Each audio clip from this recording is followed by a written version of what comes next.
ጤና ይስጥልኝ አድማጮች እንደምን አመሻችሁ። በቅድሚያም አርዕስተ ዜናዎቹን አሰማለሁ። ዶይቼ ቬለ ሁለት ዘጋቢዎቹ በኢትዮጵያ መገናኛ ብዙሃን ባለስልጣን በቋሚነት መታገዳቸውን አጥብቆ ተቃወመ። በጊዜያዊነት ታግደው የነበሩ ሌሎች 7 ጋዜጠኞች ስራቸውን ቀጥለዋል። ኢትዮጵያና ኤርትራ አንዳቸው የሌላውን የግዛት አንድነት እንዲያከብሩ የተባበሩት መንግስታት ድርጅት ዛሬ አሳሰበ። በሁለቱ ጎረቤት ሀገራት መካከል እንደገና የተቀሰቀሰው አዲስ ውጥረት እንዳሳሰበውም ገልጿል። በሌላ በኩል ኤርትራ ራሷን ከኢጋድ አባልነት ማግለሏን ገልጻለች። የትራምፕ አስተዳደር በዩናይትድ ስቴትስ ለሚኖሩ ኢትዮጵያውያን ዜጎች ህጋዊ መኖሪያ ፈቃድን በጊዜያዊነት ማንገዱን አስታወቀ። ጀርመን በሰሜን ኢትዮጵያ ለሰላም ግንባታ ለማረጋጋትና ለግጭት መከላከል ጥረቶች የሚውል ተጨማሪ የ5 ሚሊዮን ዩሮ ድጋፍ አደረገች። ዜናው በዝርዝር ዶይቼ ቬለ ሁለት ዘጋቢዎቹ በኢትዮጵያ መገናኛ ብዙሃን ባለስልጣን በቋሚነት መታገዳቸውን አጥብቆ ተቃወመ። የኢትዮጵያ መገናኛ ብዙሃን ባለስልጣን ለዶይቼ ቬለ በጻፈው ደብዳቤ ከጋዜጠኞቹ ዘገባ ጋር በተያያዘ ተጨባጭ ምክንያት አልሰጠም። ሁለቱ የዶይቼ ቬለ ወኪሎች ትግራይና አማራ ክልሎች ውስጥ ሲዘግቡ ነበረ። ዶይቼ ቬለ ህጋዊ እርምጃዎች ላይ እያጤነም ነው። የኢትዮጵያ መገናኛ ብዙሃን ባለስልጣን ቀደም ሲል ሁሉንም 9 የዶይቼ ቬለ ዘጋቢዎች ጥቅምት 13 ቀን 2018 ዓ.ም በጊዜያዊነት ማገዱ ይታወሳል። 7ቱ በዚህ ሳምንት ስራቸውን እንዲቀጥሉ ተፈቅዶላቸዋል።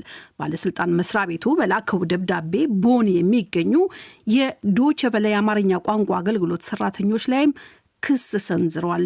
የዶይቼ ቬለ ዋና አዘጋጅ ማኑዌላ ካስፐር ክላሪች ሁለቱ ዘጋቢዎቻችን ያለምንም ተጨባጭ ማብራሪያ ስራቸውን እንዲያቆሙ መደረጉ ተቀባይነት የለውም ብለዋል።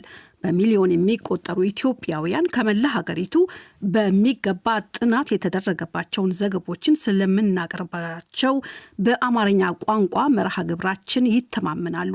በዚህም በተጨማሪ በኢትዮጵያ መገናኛ ብዙሃን ተቆጣጣሪ በሰራተኞቻችን ላይ የቀረቡትን ጥቅል ውንጀላዎች አጥብቀን ውድቅ በማድረግ ከዘጋቢዎቻችንና ከኤዲቶሪያል ቡድናችን ጎን ሙሉ በሙሉ እንቆማለን ብለዋል። የኢትዮጵያ መገናኛ ብዙሃን ባለስልጣን ሰኞ ዕለት በጻፈው ደብዳቤ ሁለቱን ጋዜጠኞች ያገደበትን ጉዳይ ሲያስረዳ ለኢትዮጵያ ሕግጋትና ለሙያ ስነ ምግባር አለመገዛት ቀጥሏል በማለት ጥቅል ክስ ጠቅሷል። ይሁንና ከዶይቼ ቬለ ተደጋጋሚ ጥያቄዎች ቢቀርቡም ተቆጣጣሪው ጋዜጠኞቹ ስላቀረቡት ዘገባ ይሄ ነው የተባሉ ቅሬታዎችን አልገለጸም። ሌላው ቀርቶ ቀደም ሲል ተቆጣጣሪው ሁሉም የዶይቼ ቬለ ዘጋቢዎች ላይ የጣለውን ጊዜያዊ እገዳ ሲያስረዳ የትኛውንም አይነት የተለየ የዶይቼ ቬለ ዘጋቢዎች ለይቶ ሳይጠቅስ ግልጽ ባልሆነ መልኩ 2 የመገናኛ ብዙሃን ደንቦች ተጠቅሷል ሲል ጠቅሷል። የኢትዮጵያ መገናኛ ብዙሃን ባለስልጣን ደብዳቤ ቦን የሚገኘውን የአማርኛ ኤዲቶሪያል ቡድንንም ያለምንም ማስረጃ አሳሳች መረጃ በማተምና በአደገኛ ሁኔታ የተቀነበቡ ትረካዎችና ጽሁፎች ሲል በመጥቀስ አመጽ ሊያነሳሱ ወይም ብሔራዊ ሰላምና ደህንነትን አደጋ ላይ ሊጥሉ ይችላሉ ሲል ከሷል። ዶይቼ ቬለ የቀረቡበት የትኞቹም ክሶች ትክክል አይደሉም በሚለው ይጸናል። ብሎም ባለስልጣን መስሪያ ቤቱ ማንኛውንም አይነት ተጨባጭ መሳሪያዎች የሚያቀርብ ከሆነ እንደሚገመግም ገልጿል። ኢትዮጵያ ውስጥ የትግራይ ግጭት በጎርጎሮሳውያኑ 2020 ከተቀሰቀሰ በኋላ የፕሬስ ነጻነት እያሽቆለቆለ መጥቷል። የዶይቼ ቬለ እገዳ የመጣው በኢትዮጵያ ሰኔ 2018 ዓ.ም ሊደረግ ከታቀደው ምርጫ በፊት በገለልተኛ መገናኛ ብዙሃን ላይ የሚደርሰው ጫና እየጨመረ በመጣበት ወቅት ነው። ባለፉት ወራቶች የጋዜጠኞች መብት ተሟጋች ኮሚቴ ሲፒጄ፣ ድንበር የለሹ የጋዜጠኞች ድርጅት RSFን ጨምሮ የመገናኛ ብዙሃን ቡድኖች በኢትዮጵያ የታሰሩ ጋዜጠኞች እንዲፈቱ በተደጋጋሚ ጠይቀዋል። የዶይቼ ቬለ ዘጋቢዎችም እገዳ ተቃውመዋል። ዶይቼ ቬለ የአማርኛ ቋንቋ አገልግሎት ኢትዮጵያ ውስጥ ካሉ የትኛውም ዓለም አቀፍ የስርጭት አገልግሎቶች በበለጠ ስፋት አገልግሎት የሚሰጥና 10% የሚሆኑ ዕድሜያቸው ከ14 እና ከዚያ በላይ የሆኑ ኢትዮጵያውያንን የሚደርስ ነው። ኢትዮጵያና ኤርትራ አንዳቸው የሌላውን ግዛት አንድነት እንዲያከብሩ የተባበሩት መንግስታት ድርጅት ዛሬ አሳሰበ። ሁለቱ ጎረቤት ሀገራት መካከል እንደገና የተቀሰቀሰው አዲስ ውጥረት እንዳሳሰበውም ገልጿል። ሁለቱ የአፍሪቃ ቀንድ ሀገራት ለወራቶች አንዱ ሌላውን ማተራመስ ይፈልጋሉ ሲል ሲወነጃጀሉ ቆይተዋል። ይህም ወደ አዲስ ጦርነት ከፍ እንዳይል አሳስቧል። በቀደሙት ዓመታት ኢትዮጵያ ውስጥ ከተካሄደ ከረጅም የትጥቅ ትግል በኋላ በጎርጎሮሳውያኑ 1993 ከኢትዮጵያ ነፃነቷን ያገኘችው ኤርትራ ወደብ አልባ ጎረቤቷ የአሰብ ወደብን አይን ውስጥ ከታለች ስትል ትከሳለች። የኢትዮጵያ ባለስልጣናት በበኩላቸው ኤርትራ ለጦርነት በንቃት እየተዘጋጀች ነው፣ የታጠቁ ኃይሎችን በገንዘብ እየደገፈች ነው ሲሉ ይወነጅላሉ። እንደ ጎርጎሮሳውያኑ 1998 እና በ2000 መካከል 10 ሺዎች የሚቆጠሩ የገደለው የሁለቱ ሀገራት የድንበር ጦርነት ባቆመው በአልጀር ስምምነት መሰረት ሁለቱም ወገኖች ለዘላቂ ሰላም ራዕይና ሉዓላዊነት እና የግዛት አንድነት መከበር እንደገና እንዲታዘዙ ሲሉ አሳስበዋል።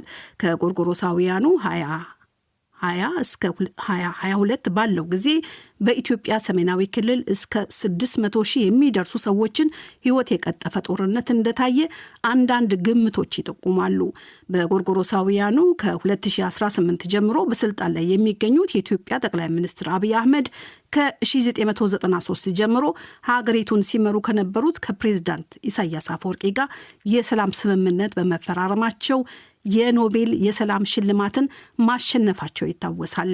ይህ በእንዲህ እንዳለ ኤርትራ ራሷን ከምስራቅ አፍሪካ በየነ መንግስታት ድርጅት ኢጋድ አባልነት ማግለሏን የሀገሪቱ የውጭ ጉዳይ ሚኒስቴር ይፋ አድርጓል። የውጭ ጉዳይ ሚኒስትሩ ዛሬ በትዊተር ባሰፈሩት መረጃ ኤርትራ ለክልሉ ሰላም ምንም አይነት አበርክቶ የለውም ካሉት ድርጅት ጋር አብራ ትቀጥላለችም ብለዋል።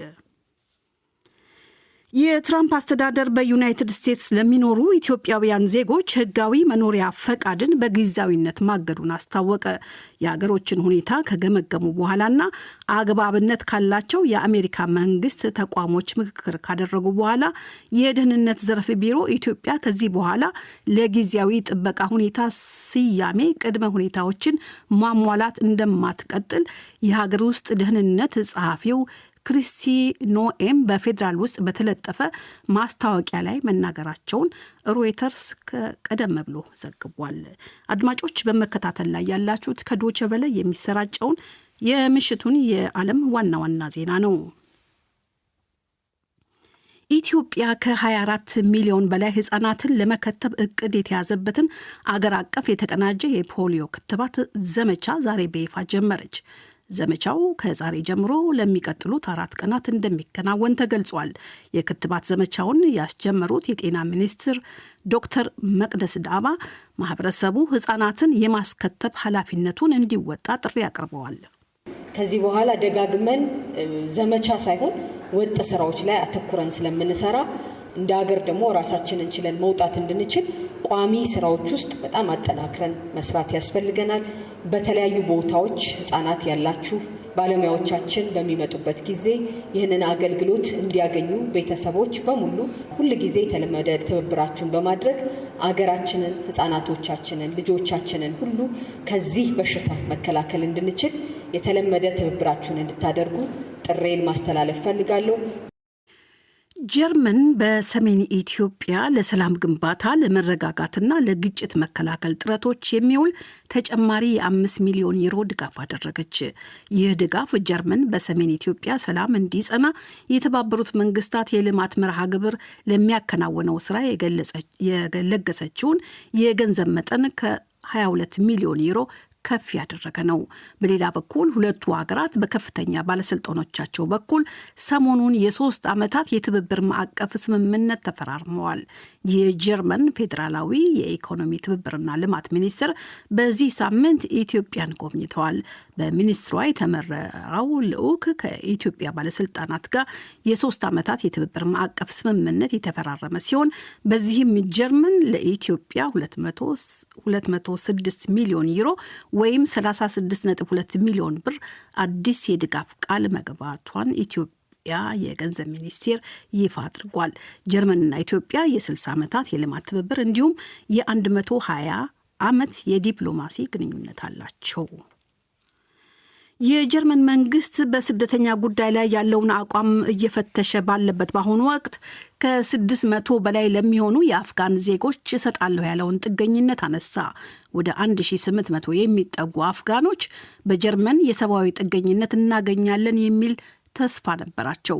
በሶሻል ዲሞክራቶችና በአረንጓዴ ፓርቲ የሚመራ የነበረው የቀድሞው የጀርመን መንግስት በአፍጋኒስታን አዲሱ የታሊባን መንግስት ለስደት የተጋለጡ ዜጎችን ጥገኝነት ለመስጠት ቃል ገብቶ ነበር።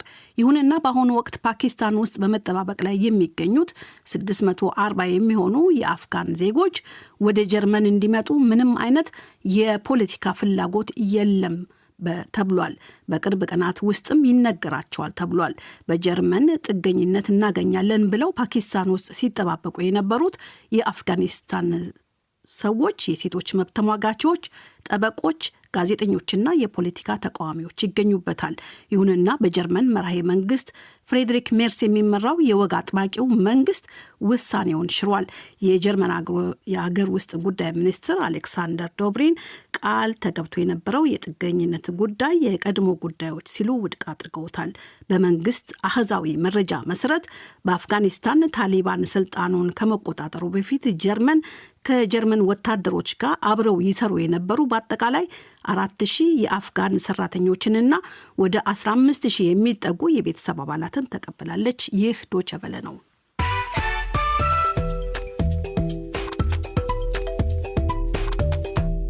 ከዶቼ ቬለ የምሽቱን የዓለም ዋና ዋና ዜናዎች ለማብቃት ርዕሰ